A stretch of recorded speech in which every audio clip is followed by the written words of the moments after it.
Marc, chapitre 9, verset 14. Lorsqu'ils furent arrivés près des disciples, ils virent autour d'eux une grande foule et des scribes qui discutaient avec eux.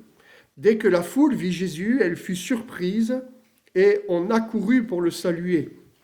Il leur demanda « Sur quoi discutez-vous avec eux ?» Et un homme de la foule lui répondit « Maître, j'ai amené auprès de toi mon fils qui est possédé d'un esprit muet.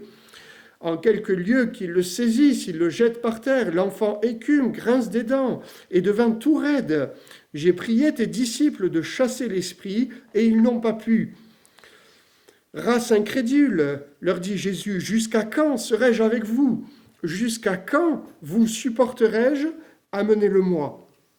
On lui amena, et aussitôt que l'enfant vit Jésus, l'esprit l'agita avec violence.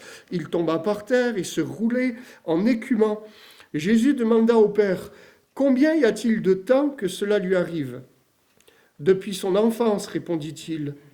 Et souvent l'esprit l'a jeté dans le feu et dans l'eau pour le faire périr. Mais si tu peux quelque chose, viens à notre secours. Aie compassion de nous. » Jésus lui dit, « Si tu peux, tout est possible à celui qui croit. » Aussitôt le père de l'enfant s'écria, « Je crois, viens au secours de mon incrédulité. » Jésus, voyant accourir la foule, menaça l'esprit impur et lui dit, « Esprit muet et sourd, je te l'ordonne, sors de cet enfant et n'y entre plus. » Et il sortit en poussant des cris et en l'agitant avec une grande violence. L'enfant devint comme mort, de sorte que plusieurs disaient qu'il était mort, mais Jésus, l'ayant pris par la main, le fit lever et il se tint debout. Amen. J'aimerais ce matin qu'on puisse prendre un temps pour parler autour de ce texte, comprendre qu'est-ce que Dieu veut nous dire, nous rappeler, nous réapprendre peut-être, nous encourager également. C'est un texte que nous connaissons, bien évidemment. Je crois qu'on est habitué à le méditer, à le lire. Et il me semble qu'au travers de ce texte, ce matin, peut-être que Dieu veut peut-être nous amener à le voir sous un autre angle, sous un autre aspect qui peut peut-être faire davantage écho avec nos vies. Le contexte est très simple.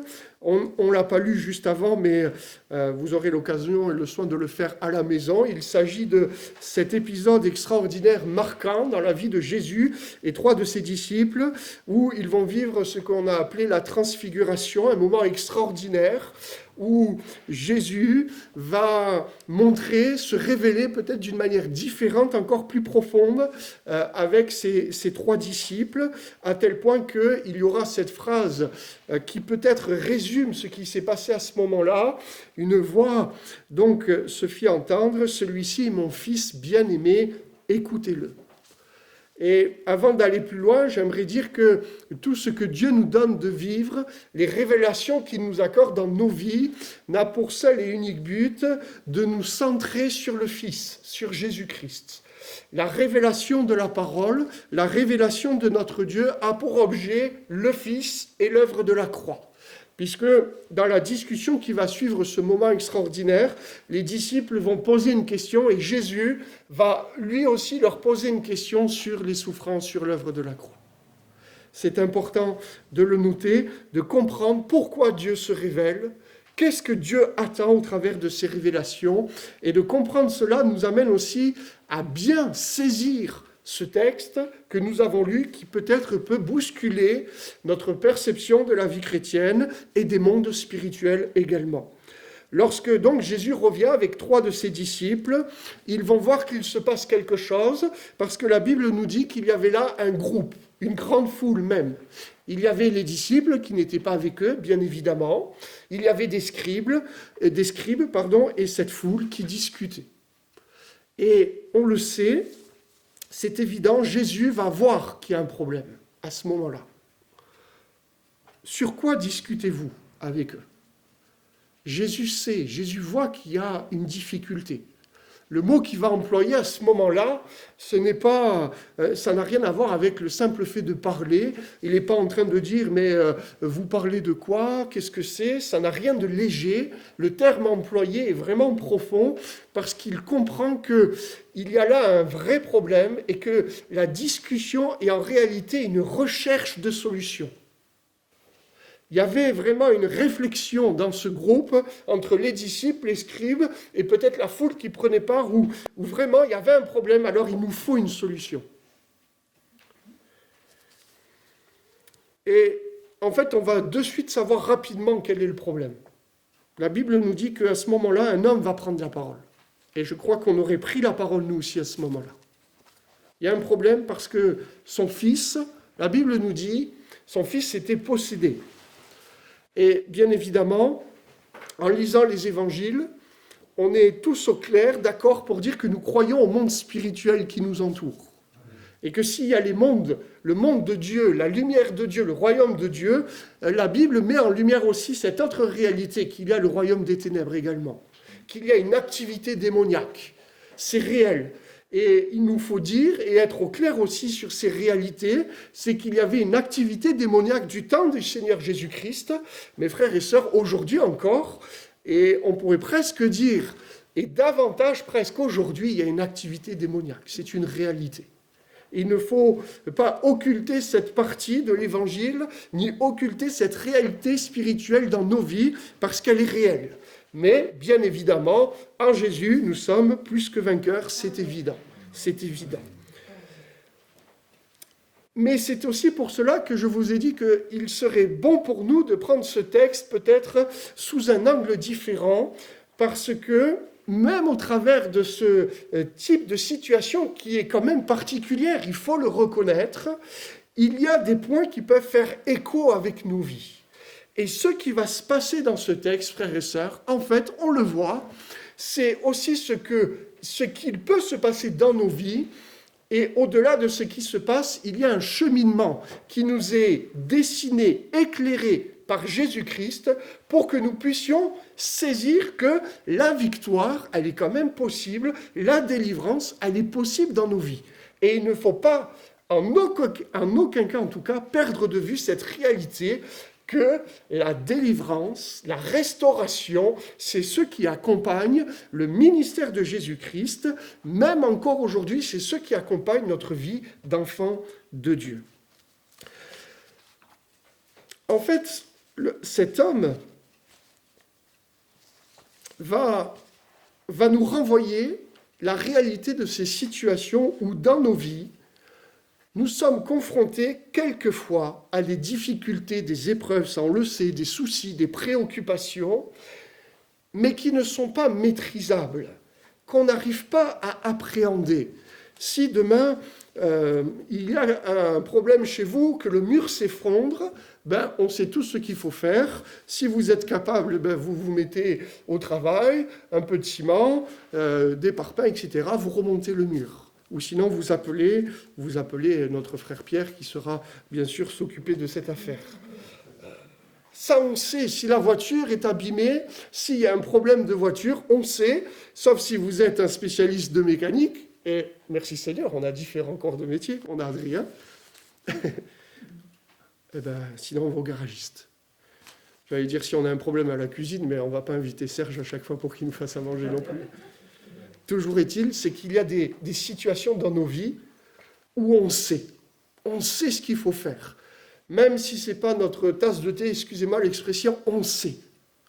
On sait. Il y a d'autres situations, et bien souvent il y en a beaucoup d'autres, où on pourrait résumer comme cela, on ne sait pas, on est dépassé complètement. On n'arrive pas à appréhender ce qui se passe. On ne comprend pas. On n'arrive pas à maîtriser.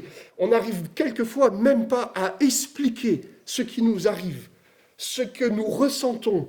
Pourquoi ça se passe comme ça? Pourquoi est-ce que j'appréhende des situations de cette manière? Pourquoi, par exemple, je peux me réveiller quelquefois avec une angoisse, une mélancolie, une tristesse qui est là? Pourquoi? On ne peut pas tout expliquer.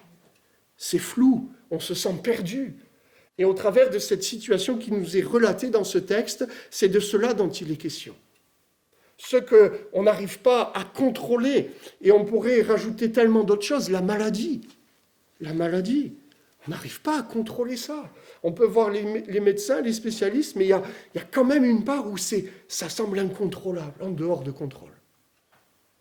Et en général, un des premiers réflexes que nous allons faire, qui vient à notre esprit, c'est exactement ce que va faire cet homme, c'est que quand on a un problème qui nous dépasse, eh ben, on va vers les hommes pour qu'ils nous donnent la solution.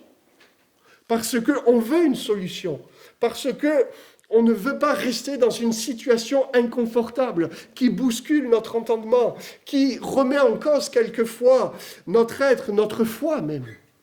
On veut, alors on va vers les hommes. On veut que les hommes trouvent la solution. On veut qu'ils nous donnent la solution. Et je crois que, quelque part, c'est bien qu'on fasse ça. Mais si tout notre espoir est sur cela, c'est une catastrophe. C'est une catastrophe. Parce que cet homme, voyez-vous, il va expérimenter ce que David lui-même a pu dire dans un psaume qu'on connaît, je pense, le secours de l'homme n'est que vanité. On pourrait traduire n'est que mensonge, n'est que façade. Parce que le fond n'est pas réglé, parce que l'intérieur n'est pas touché, parce que ce qu'il y a au fond de nous, notre être, ce que personne ne voit, ce qu'on ne peut pas expliquer, ben ça ne peut pas être appréhendé, changé par des conseils, etc. Et ce qui peut même accentuer la souffrance, comme ça accentuer la souffrance de cet homme, c'est que peut-être la difficulté, le problème, ce qu'on ressent, ça peut durer depuis longtemps quand même. Depuis longtemps, on le sait, en lisant ce texte, on voit la détresse de ce père. Cette détresse qui est réelle quand même. Et on pourrait presque dire, peut-être pour couronner le tout, lorsque cet homme est venu voir les disciples, peut-être c'était son dernier espoir, en disant, mais ça y est, là, ils vont trouver quelque chose. Et en fait, ce qui va se passer, je l'ai expliqué comme cela, parce que en réfléchissant sur ce texte, je me suis dit, mais cet homme, il va souffrir à ce moment-là parce que non seulement son fils n'est pas délivré, mais il va se retrouver au milieu d'une discussion théologique. Et très certainement, c'est pas écrit, mais ce texte peut sous-entendre cela, où finalement, les disciples, les scribes, peut-être étaient en train de réfléchir, mais c'est quoi la bonne théologie dans cette situation ? C'est quoi la bonne manière d'agir ? C'est quoi la bonne croyance ? C'est quoi la méthode dans cette situation ? C'est quoi le protocole à mettre en place ? Quelle est la meilleure pensée, la meilleure philosophie ? C'est quoi ? Et peut-être que chacun donnait son analyse, son avis. Est-ce que tu as essayé ceci ? Est-ce que tu as essayé cela ? Et peut-être il y avait tellement de choses qui étaient dites. Mais ce père, lui, il ne voulait pas de discussion théologique, il voulait une délivrance. Et combien, frères et sœurs, cela doit nous enseigner également quand nous sommes confrontés à des situations qui nous dépassent. Ben, c'est rassurant peut-être de sortir une théologie, la doctrine. Je ne dis pas que la doctrine n'est pas utile, frères et sœurs, c'est pas ça. Mais c'est pas ça. C'est pas la doctrine. La parole est là pour manifester la vie de Christ. La parole est là pour exprimer le cœur de Dieu, le cœur de Christ. Son amour. La parole est là pour exprimer combien Dieu nous aime au point de donner son Fils. Et ce père qui était là, il devait être dépassé par cette situation parce que peut-être qu'ils avançaient tout un tas d'arguments et lui, il souffrait, c'est une réalité. Combien ça nous est arrivé dans nos propres vies ou quand il y a une situation qui nous dépasse, on est fort peut-être nous-mêmes pour nous condamner. Vous ne croyez pas peut-être que ce père commence à se dire « mais après tout, c'est peut-être ma faute ?» si mon enfant est comme cela. Peut-être, on ne sait pas. Peut-être que les scribes ont commencé à lui dire, oui, mais qu'est-ce que tu as fait ? On ne sait pas. Il peut y avoir tellement de choses de dites.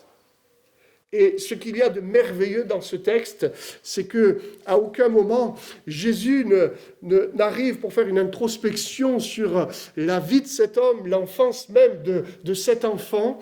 Il va ramener le sujet à un point fondamental. Et c'est ce point-là qui doit nous intéresser pour nous ce matin.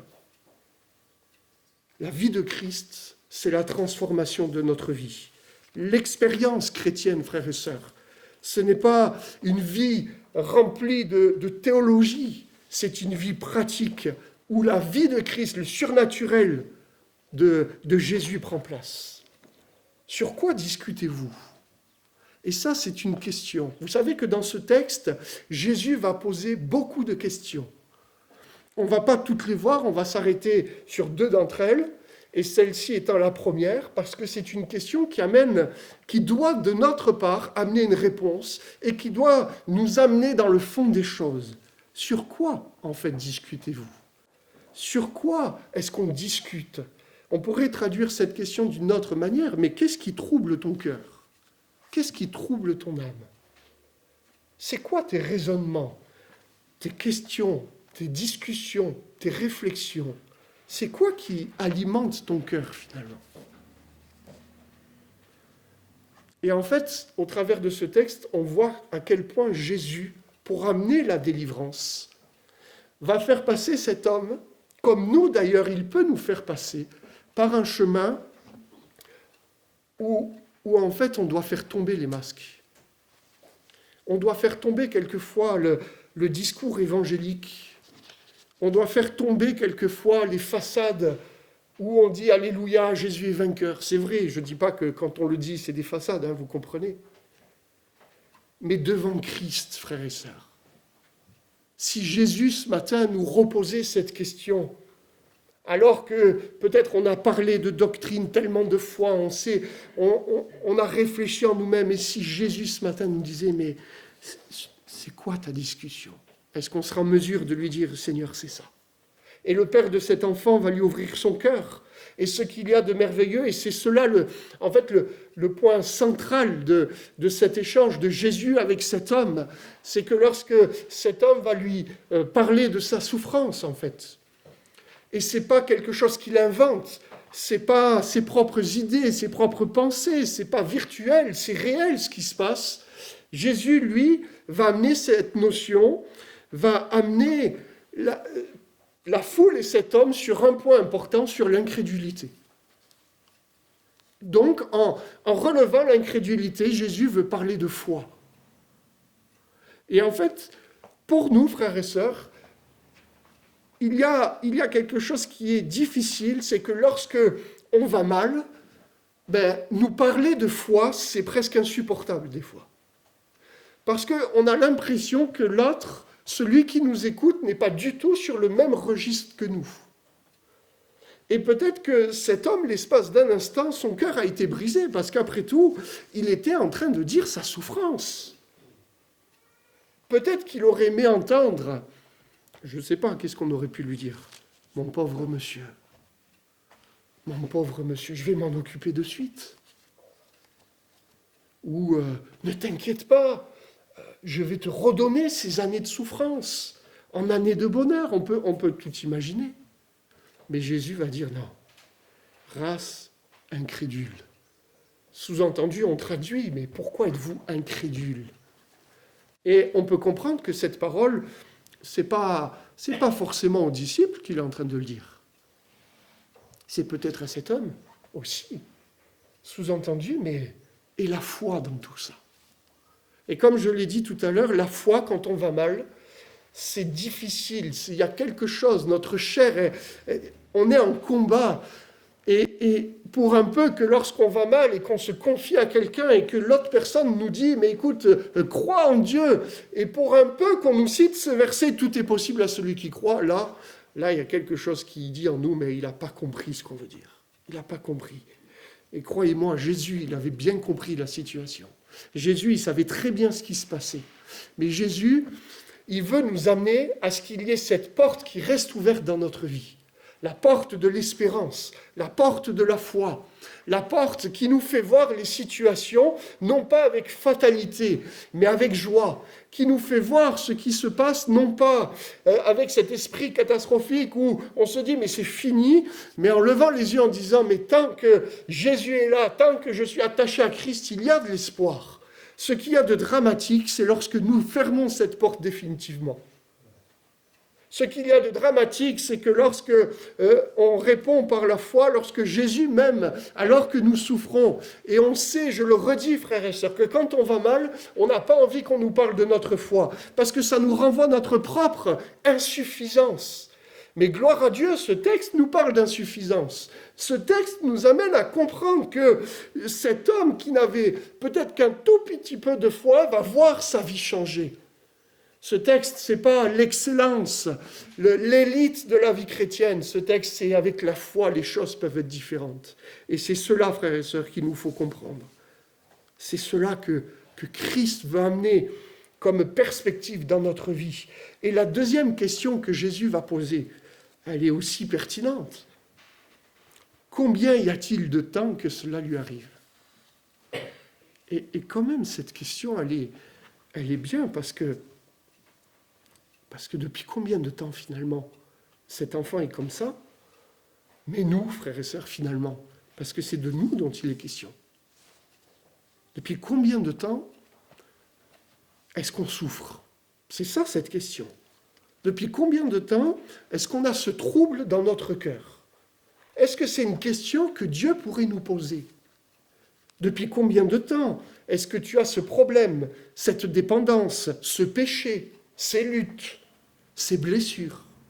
C'est des questions réelles, en fait, que Dieu est en train de poser. Pourquoi ? Parce que la parole de Dieu nous amène aussi à comprendre cette réalité.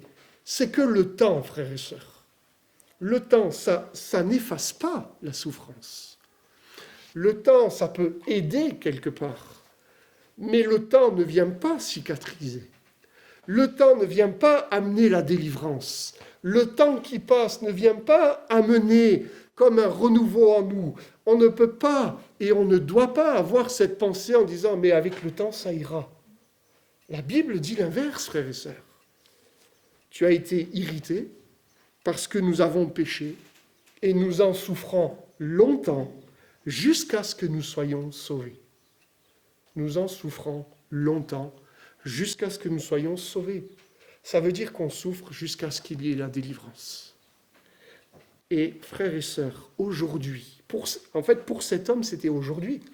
Mais les mots du Seigneur dans notre vie, c'est quoi ? C'est aujourd'hui.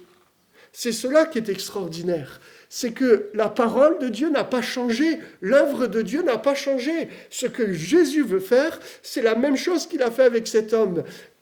De quoi est-ce que tu parles ? Depuis combien de temps ? Le jour du salut, c'est aujourd'hui. Et pour nous, frères et sœurs, il y a un jour du salut.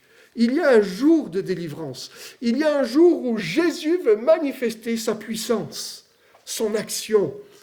Mais ça nous renvoie à nous aussi. Parce que l'œuvre de Dieu se fait en collaboration avec nous. Le Saint-Esprit agit en collaboration avec nous, en s'appuyant, en œuvrant par rapport à la foi que nous avons. Il ne faut pas avoir une grande foi, frères et sœurs. Il ne s'agit pas d'être un apôtre Paul pour vivre la vie chrétienne. Il s'agit d'avoir une honnêteté de cœur, de faire peut-être quelquefois tomber les masques, en osant dire à Jésus-Christ, ben là ça va pas. Non Seigneur, ça va pas. Je ne sais pas si vous y arrivez. Seigneur, là, ça ne va pas. Non, Seigneur, ça dure depuis trop longtemps. Je ne vais pas bien.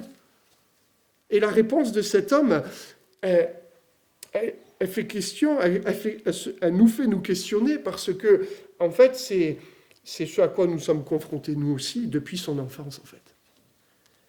Depuis son enfance. Et les frères et sœurs, combien dans l'enfance ont été détruits ? Combien dans leur enfance d'hommes et de femmes ont été détruits ? Et combien ils portent la marque de cette destruction, peu importe le temps, peu importe les années, peu importe les événements de vie, il y a toujours cette marque dans leur cœur, tant que le jour de la délivrance ne s'est pas manifesté. Depuis son enfance. On comprend l'image aussi qui nous est donnée. Il dira, mais ça fait longtemps que ça dure en fait. Et presque, il pourrait dire, mais ça fait trop longtemps. Et presque, on pourrait comprendre que lorsqu'il va répondre cela, il y a cette pensée en disant, mais ça fait tellement longtemps que je ne sais pas si ça peut changer. Je ne sais pas. Et quand Jésus pose ces questions, on comprend bien que ce n'est pas pour manifester une curiosité. Ça n'a rien à voir, on comprend bien l'état d'esprit, l'amour de Christ. C'est pour que sa lumière puisse se répandre dans les moindres recoins de la vie de cet homme et de la vie de son enfant. Et frères et sœurs, si nous voulons expérimenter le jour du salut, le jour de la délivrance dans notre être, dans notre vie, l'action de Dieu, l'action du Saint-Esprit, il nous faut laisser l'Esprit de Dieu, la lumière de Christ venir en nous pour que sa lumière puisse éclairer peut-être les zones qu'on a laissées encore obscures, les zones cachées en nous, pour qu'il n'y ait rien de caché qui ne soit dévoilé, qu'on ne retienne rien, frères et sœurs. C'est pour cela que Jésus amène cet homme dans ses discussions, dans ses questions, parce qu'il voulait que sa lumière puisse se manifester. Et là, cet homme, en disant sa souffrance, va rajouter cette parole qu'on a tous peut-être dite à un moment donné, « Mais si tu peux quelque chose, viens à notre secours. » Elle est étonnante, cette réponse, mais en même temps, elle est tellement vraie. Il n'y a pas de façade, il n'y a pas de masque. C'est le cœur réel, vrai qui parle en disant « Mais si tu peux ». Sous-entendu, ça fait tellement longtemps, Seigneur, que je ne sais plus si tu peux agir. Ça vous est jamais arrivé de dire ça? Ça fait tellement longtemps que j'attends cette promesse. Ça fait tellement longtemps que j'attends le salut d'un des membres de ma famille, le salut de mon conjoint. Ça fait tellement longtemps que j'attends de voir un changement. Ça fait tellement longtemps que j'attends un changement dans mon corps, dans mon être. Ça fait tellement longtemps que j'attends le baptême du Saint-Esprit que je ne sais plus, Seigneur. Je ne sais plus si tu peux agir. Et ce qui est extraordinaire, en fait, c'est la réponse de Jésus. Parce que la réponse de Jésus va complètement faire un chamboulement intérieur par rapport à cet homme. Il va y avoir comme une déstructuration de sa façon de penser pour ramener la façon de Dieu. Si tu peux, c'est ce que nous avons lu, tout est possible à celui qui croit. En fait, la version littérale, c'est ainsi. Le si tu peux, c'est de croire. Le si tu peux, c'est de croire. C'est-à-dire que, je vais paraphraser pour peut-être qu'on comprenne mieux, face à la détresse de cet homme, face à la question de cet homme, la réponse de Jésus, c'est « Et toi, si tu peux croire, alors tout est possible. Et toi, si tu peux croire ?» Et cette question, frères et sœurs, peut-être que Dieu veut nous la poser ce matin. Parce que nous, on est là, on dit peut-être, et c'est l'état d'esprit de cet homme qui souffrait. « Seigneur, est-ce que tu peux faire quelque chose? Je ne sais pas. » Et Jésus dit, mais le problème, ce n'est pas si moi je peux faire quelque chose. Le problème, la question du moins, c'est « Et toi, est-ce que tu crois que je peux faire quelque chose ?» C'est pas pareil, frères et sœurs. C'est pas pareil. Alors, j'aimerais peut-être aussi équilibrer, parce que parler de foi, vous savez, et prendre ces textes, quelquefois, ça peut nous amener à nous culpabiliser. Mais j'aimerais dire que Jésus n'a jamais dit au Père que c'était sa faute si son fils souffrait depuis longtemps. Jésus n'a jamais dit « Écoute, si tu avais eu plus de foi avant, ton fils aurait été mieux. » C'est pas ça qu'il est question, frères et sœurs. Il ne faut pas comprendre les textes d'une mauvaise manière. Il ne faut pas que ces textes nous amènent à nous culpabiliser en disant « Mais peut-être que si j'avais eu la foi, les choses se seraient passées différemment. » Non, frères et sœurs. Ce qui est passé, c'est passé. La question et le mot du Seigneur, c'est aujourd'hui, frères et sœurs. Quand Jésus s'est présenté à cet homme, c'était le moment de Dieu. C'était les temps marqués pour cet homme. Jésus aurait pu se révéler 1 an avant, 6 mois avant. Jésus aurait pu dire « c'est ma priorité dans le ministère terrestre ». Ça aurait pu être le premier miracle qu'il accomplit. Ça n'a pas été le cas. Il y a des temps voulus. Il y a des moments fixés. Et si Dieu, j'aimerais le dire aussi comme cela, si Dieu n'a pas agi, frères et sœurs, ça ne veut pas dire qu'on a manqué de foi. Parce qu'il y a des situations qui nous dépassent. On ne sait pas comment l'œuvre de Dieu se fait. Il ne faut pas que ça nous culpabilise. Mais ce qu'il nous faut comprendre, c'est qu'aujourd'hui, Jésus va confronter cet homme à cette réalité. La vraie question, c'est pas est-ce que Dieu peut le faire? La vraie question, c'est moi, aujourd'hui, est-ce que je crois que Jésus peut agir? Et si oui, frères et sœurs, c'est cela qui nous intéresse. Si oui, tout est possible à celui qui croit. J'aimerais là aussi faire une petite parenthèse. Dans le tout est possible, le tout, ça ne veut pas dire tout ce que je veux quand je veux, un château en Espagne, un yacht en Floride, je ne sais pas, ou en Californie, où vous voulez. Non, ce n'est pas ça tout. Parce que ce texte, on l'a dit, nous amène à la foi véritable. La foi qui vient de Dieu, la foi qui honore Dieu, la foi que Jésus nous a donnée. Et quand on a cette foi, frères et sœurs, ce qu'on demande, ce que la vie de Christ fait, dépose en nous, nous amène à être en harmonie avec la volonté de Dieu. Tout est possible à celui qui croit, est en rapport immanquablement avec la volonté de Dieu. La délivrance, c'est la volonté de Dieu, frères et sœurs. Jésus est venu guérir les cœurs brisés. Ne nous posons pas la question 1000 fois si c'est la volonté de Dieu que les cœurs brisés soient guéris. Il est venu pour ça, frères et sœurs. Ne nous posons pas plusieurs fois la question est-ce que j'ai le droit au Saint-Esprit? Frères et sœurs, c'est une promesse. Jésus veut donner le baptême du Saint-Esprit.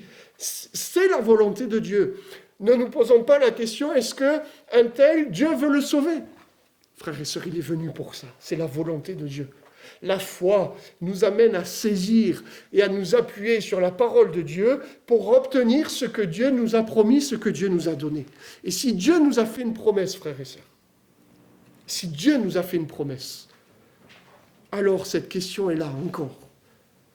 Avons-nous, même si ça fait longtemps, même si c'est depuis l'enfance, c'est-à-dire l'image, ça dure depuis des années, est-ce qu'on a encore cette foi vivante pour dire oui Seigneur, je veux ce que tu me demandes, je veux ce que tu m'offres, je veux ce que tu me promets. Et ce qui nous rassure, frères et sœurs, c'est la réponse de cet homme. Je crois, viens au secours de mon incrédulité. Et je termine juste sur cette pensée. Je crois, alléluia, mais viens au secours de mon incrédulité. Il n'est pas extraordinaire ce verset quand même. Moi je bénis le Seigneur que le Saint-Esprit ait voulu laisser ce verset. Je crois, mais je suis incrédule. C'est ça que ça veut dire. Je crois, mais il y a une part en moi qui me dit que ce n'est pas possible. Et vous savez, quand Jésus a entendu cette parole, il n'est pas parti, en fait. Il n'a pas dit, écoute, je reviendrai quand tu croiras à 100%. Et heureusement pour nous, frères et sœurs. Mais il a délivré cet enfant. Pourquoi ? Parce qu'il y a une honnêteté de cœur que Dieu demande. Quand on est honnête devant le Seigneur, frères et sœurs, je crois, mais Seigneur, il y a des sujets, c'est difficile pour moi. Il y a des sujets, il y a cette montagne devant moi. Le même texte dans les autres évangiles, Jésus parlera de cette montagne qu'on peut dire « jette-toi à la mer ». Seigneur, je crois, mais il y a une part en moi qui se dresse comme une montagne. Viens au secours de mon incrédulité. La question qu'on peut se poser, nous, frères et sœurs, peut-être cette question que Dieu veut nous amener ce matin, mais c'est quoi ces domaines dans nos vies où nous sommes peut-être encore incrédules? Allons-nous vivre encore des années avec ce cœur qui est là et qui combat avec cette incrédulité? Voulons-nous que Christ nous aide à ce que toute montagne d'incrédulité soit jetée dans la mer pour que son œuvre se fasse? C'est cela la conclusion de ce texte. Seigneur, je crois, mais il y a encore de l'incrédulité dans mon cœur, viens m'aider. Seigneur, moi je ne peux pas y arriver, aide-moi. Seigneur, apprends-moi. Seigneur, travaille mon cœur. que nos pensées, frères et sœurs, soient abaissées pour que la vie de Christ, pour que la parole de Dieu puisse prendre toute la place en nous, de telle sorte que nous puissions expérimenter la guérison de notre Dieu, la restauration, la délivrance. Je le redis, même si ça fait longtemps que c'est ainsi dans notre vie, frères et sœurs, il n'y a rien qui soit impossible à notre Dieu. Demandons-lui, honnêtement, sans masque, demandons-lui de venir intervenir et nous croyons, frères et sœurs, croyons qu'il le fera. On prie un instant. Seigneur, merci. Merci pour ces textes que tu nous rappelles. Merci pour ta parole. Merci parce que tu es vivant. Seigneur, tu es tellement patient, rempli d'amour à notre égard. Tu es délicat, comme tu as été avec cet homme. Tu l'as amené dans cette honnêteté pour le bénir. Seigneur, aide-nous. Nous voulons être vrais devant toi ce matin. Nous voulons nous tenir devant toi à tes pieds. Seigneur, il y a des domaines dans lesquels notre foi est grande. Mais Seigneur, peut-être pour ma propre famille, c'est difficile. Pour le conjoint, pour les enfants, lorsqu'il s'agit de maladies, lorsqu'il s'agit du surnaturel, Seigneur, c'est difficile pour moi. J'ai une part d'incrédulité. Seigneur, je sais que si nous confessons, tu viens à notre aide. Si nous sommes vrais devant toi, tu viens nous aider et nous délivrer. Seigneur, nous croyons que tu es présent dans ce lieu. J'aimerais peut-être, alors qu'on est tous dans le recueillement, peut-être si certains, vous avez besoin de prier, je ne vais pas vous demander